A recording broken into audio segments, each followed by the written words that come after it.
1 hour after leaving New York City, you can spend more on a used Honda Civic than most people here spend on a house. Right now, in the northern reaches of New York State, a 5-bedroom home is listed for $58,500. Not $58,000 a month, not a down payment, the whole house. Meanwhile, 300 miles south, the average home in Manhattan costs $823,000. Same state, same flag on the courthouse, 14 times the price gap. Some of these towns lost a third of their population before you were born. Some lost a fifth of it in the last 10 years alone. And one town on this list is doing something almost nobody expects. Its home prices are climbing, not falling, for a reason that has nothing to do with the economy at all. 15 towns. 15 different reasons. One region that most of America has completely forgotten exists. But the real reason most of these homes became this cheap is far darker than most people realize. This is New York's North Country. 10 counties pressed up against the Canadian border, further from Times Square, culturally, than Ohio is. Most Americans have never heard of it. The people who live here call the rest of the state downstate, like it's a different country. In a lot of ways, it is. By the end of this video, you'll walk through 15 towns across this region, counting down from number 15 to number 1. Some of them are dying. A few, against every odd, are not. And one of them is hiding a reason for its cheap houses that has nothing to do with the economy at all. We start at number 15, where the decline started with aluminum. Number 15, Massena, New York. In 1970, more than 16,000 people lived in Massena, New York. Today, fewer than 10,000 remain. The town didn't lose people because of a natural disaster or a war. It lost them because its economy depended on a single industry. For decades, Massena revolved around Alcoa, one of America's largest aluminum producers. Drawn by cheap hydroelectric power from the St. Lawrence River, the company employed thousands. The town's neighborhoods, businesses, and local economy all grew around the plant. Then, aluminum prices collapsed. In 2015, Alcoa permanently shut down its Massena East plant, eliminating nearly 500 jobs. And that wasn't the first blow. Just 7 years earlier, in 2008, the nearby General Motors powertrain plant had closed as well. Within a single decade, 2 of the town's largest employers disappeared. Imagine working at one of those plants for 20 years, buying a home nearby, and expecting your children to build the same future, only for those opportunities to vanish almost overnight because of global market forces far beyond the town's control. Today, the median home value is about $94,000, less than 1/3 of the U.S. average. But Massena isn't a ghost town. Its schools are open. Businesses still operate. Families still live here. The difference is that the town was built for more than 16,000 residents, yet now serves barely over half that number. As the population shrinks, everything else, from local shops to public infrastructure, has to shrink with it. But Massena's story isn't the most surprising on this list. Just 20 minutes north, another New York town experienced an even more dramatic decline, and the reason behind it is something almost nobody expects. Number 14, Ogdensburg, New York. In the 1930s, Ogdensburg, New York had nearly 17,000 residents. Today, fewer than 9,000 remain. Unlike Massena, no single factory caused the decline. Ogdensburg was once a busy port city, with its economy built around shipping on the St. Lawrence River. Then, in 1959, the St. Lawrence Seaway opened. It sounded like progress, but it wasn't for Ogdensburg. The new route allowed massive ocean-going ships to bypass smaller river ports, and freight that once passed through the city simply sailed past instead. Over time, Ogdensburg lost the economic advantage it had relied on for generations. Since 2000 alone, the city has lost more than 3,100 residents. Walk through downtown today, and you'll still see buildings designed for a much larger city. Many storefronts remain, but the customers and businesses they were built for never came back. That decline is reflected in home prices. Right now, a 5-bedroom house is listed for just $58,500. Nearby, a foreclosure has been valued at under $37,000. This is the house from our cold open. A real listing, not clickbait. Just another day in Ogdensburg. And the surprising part? Ogdensburg still isn't the cheapest place on this list. Number 13, Malone, New York. Drive an hour southwest from Ogdensburg and you'll reach Malone, New York. Unlike many towns on this list, Malone has managed to stabilize. Its economy once relied on manufacturing, dairy farming, and the state prison system. When factories disappeared, correctional facilities became one of the region's few dependable employers, providing steady jobs that helped keep the town afloat. Today, the average home value is about $164,000, up slightly over the past year. Part of that growth comes from a new trend. Since the pandemic, remote workers from New York City and its suburbs have discovered they can buy far more house in Malone than they ever could downstate. A 4-bedroom farmhouse here can cost less than a small apartment near the city. Malone hasn't boomed, but it also hasn't followed the steep decline seen in many neighboring communities. It shows that North Country towns don't all share the same fate. Some kept enough stable jobs and attracted just enough new residents to stop the population freefall. But the next town tells a different story. Its decline didn't begin with a factory closing housing or a shipping route. It began underground, when the resource that built the town simply ran out. Number 12. Gouverneur, New York. Gouverneur, New York was built on one industry, mining. For more than a century, the region was one of America's largest producers of talc, supplying raw material to factories across the country. But unlike Massena, the decline didn't happen overnight. As mining gradually contracted through the late 20th century, jobs disappeared little by little. There was no single plant closure or dramatic headline, just fewer opportunities each year. That slow decline is often the hardest to reverse. Young people left for college or better jobs and never returned, while the town steadily adjusted to a smaller population. Mining hasn't disappeared entirely. A talc operation still runs in Gouverneur today, though on a much smaller scale than in its peak years. That's what makes Gouverneur different. It isn't a ghost town, and it isn't booming. It's one of many North Country communities that survived, but at only a fraction of the size they once were. The next town wasn't as fortunate. Its main industry didn't slowly fade away. It disappeared almost completely. Number 11. Star Lake, New York. A few miles from Gouverneur sits Star Lake, New York. It was built around the Benson iron mines, once one of the largest open-pit iron operations in the eastern United States. When the mines closed in the 1970s, the town lost its economic foundation. Around the same time, paper mills across the North Country also shut down, leaving communities with fewer and fewer places to work. Unlike some towns on this list, Star Lake never found a replacement industry. The mine closed, the jobs disappeared, and many residents left in search of opportunities elsewhere. Today, the old mine is still there, but it's a reminder of the industry that once supported the community, not the future. Star Lake isn't completely abandoned, but it's a much smaller version of the town it once was. Its story reflects a pattern seen across much of the North Country. Industries closed, populations shrank, and many communities never fully recovered. But here's where the story takes an unexpected turn. Not every town on this list is shrinking. Some are actually growing, and the reason explains why certain North Country communities are surviving while others continue to fade. Number 10. Carthage, New York. Carthage looks, on paper, like it should be one of the towns that made it. It sits close enough to Fort Drum that soldiers and civilian base employees could live here. It still has an active paperboard mill running today, employing people right now. And yet Carthage's population has fallen from 3,721 residents in the year 2000 to roughly 3,227 today, a 13% drop, with a poverty rate above 25%, more than double the national average. Human angle. This is the uncomfortable middle ground almost no one talks about in ghost town content. A town that isn't collapsing and isn't thriving either. The mill never closed. Fort Drum never left. And Carthage still shrank and got poorer anyway. Proof that having an anchor nearby isn't the same as having an anchor that actually holds you in place. Proximity to opportunity and access to opportunity turned out to be two different things. Part of what's likely happening here, soldiers and base employees who work at Fort Drum often choose to live closer to Watertown itself, where the amenities, schools, and housing stock are stronger, and simply commute past Carthage rather than settling in it. An anchor only works for a town if the town captures the spending, not just the traffic driving by it. Carthage sits close enough to see the benefit and too far to fully catch it. Number 9. Potsdam, New York. If population loss were just about being rural, every North Country town would look like Ogdensburg. Potsdam doesn't. Potsdam has something Massena and Ogdensburg never had: Clarkson University and SUNY Potsdam, both anchored in the same small town. Every fall, thousands of 18-year-olds arrive and need somewhere to live, eat, and spend money. That spending doesn't disappear when a factory closes, because Potsdam was never built around a factory in the first place. It's not that Potsdam dodged the region's economic decline. It's that it built something the decline couldn't touch. Even that anchor isn't bulletproof, though. Between 2017 and 2021, SUNY Potsdam's enrollment dropped 27%, the sharpest decline of any school in the region, while Clarkson, St. Lawrence, and SUNY Canton each saw more modest single-digit drops. A college town survives longer than a mill town. It isn't immune. Landlords who bought rental properties assuming a stable stream of students are learning that lesson in real time. Number 8. Canton, New York. A few miles from Potsdam, Canton tells almost the same story, from a different angle. St. Lawrence University and SUNY Canton anchor this town the same way Clarkson and SUNY Potsdam anchor its neighbor. Two towns 5 miles apart, both leaning on higher education instead of industry, and both sitting noticeably more stable than towns just 20 minutes away that never had a college of their own. Put Potsdam and Canton side by side with Massena and Ogdensburg, and the pattern becomes impossible to ignore. It was never really about geography. It was about what, if anything, replaced the industry that built the town in the first place. There's a visible texture difference too if you actually drive through both kinds of towns back to back. Canton's main street has coffee shops, a bookstore, restaurants that stay open past 8 p.m., the kind of small business ecosystem that only survives with a reliable customer base showing up every single week, rain or shine, which is exactly what a student population provides. Compare that to Massena or Star Lake, where the same kind of storefronts simply couldn't survive once the shift change crowds that used to fill them stopped existing. Number 7. Watertown, New York. Watertown proves the same rule a completely different way. Watertown sits next to Fort Drum, home to the 10th Mountain Division, one of the most deployed divisions in the entire U.S. Army. Roughly 15,000 active duty soldiers and about 2,700 civilian employees work there. New York's single largest employer at one site, anywhere in the state. In 2025 alone, the base pumped an estimated $2.48 billion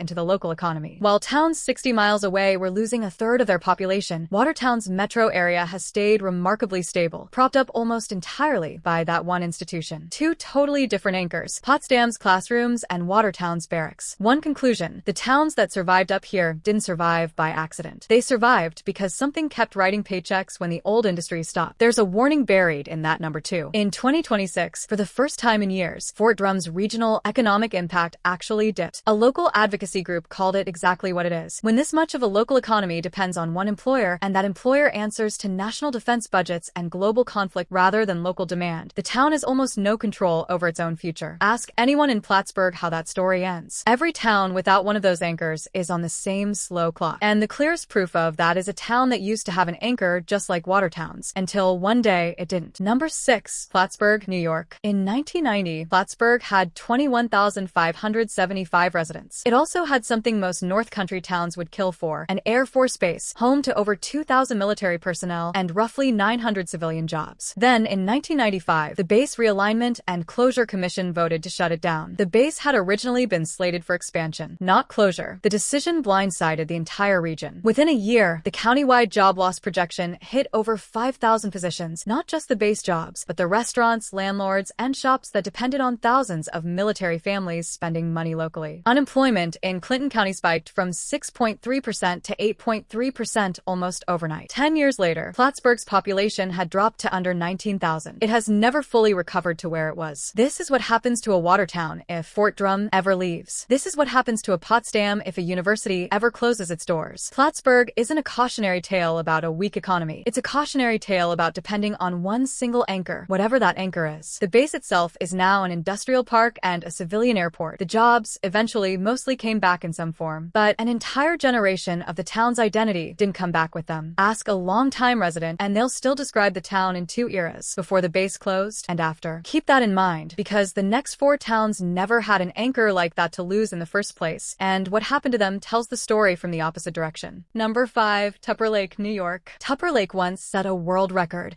sawing 1 million board feet of lumber in a single day. The Ovalwood Dish Factory here was one of the largest of its kind in America, turning Adirondack timber into everything from butter tubs to cheese boxes shipped across the country. Today, that factory is gone. So is most of the logging industry that built this town. Population has fallen from a peak of over 4,100 in the year 2000 to roughly 3,300 today, an 18% drop in 2 decades. The town's largest employer now isn't a mill. It's a state hospital. There was a plan B. For decades, Tupper Lake leaned on tourism. Its position between 2 major Adirondack lakes was supposed to be the thing that replaced the mills. It's helped some. It hasn't been enough to reverse the trend. Tourism brings visitors for a weekend. It doesn't bring the kind of steady, year-round payroll a factory or a college does, and that gap is the entire difference between a town that shrinks slowly and a town that finds an anchor. Which raises an obvious question. If tourism alone can't save a town, why does the next town on this list run almost entirely on it and do just fine? Number 4. Saranac Lake, New York. Here's the town that breaks every rule we've established so far. Saranac Lake's home values are $231,471,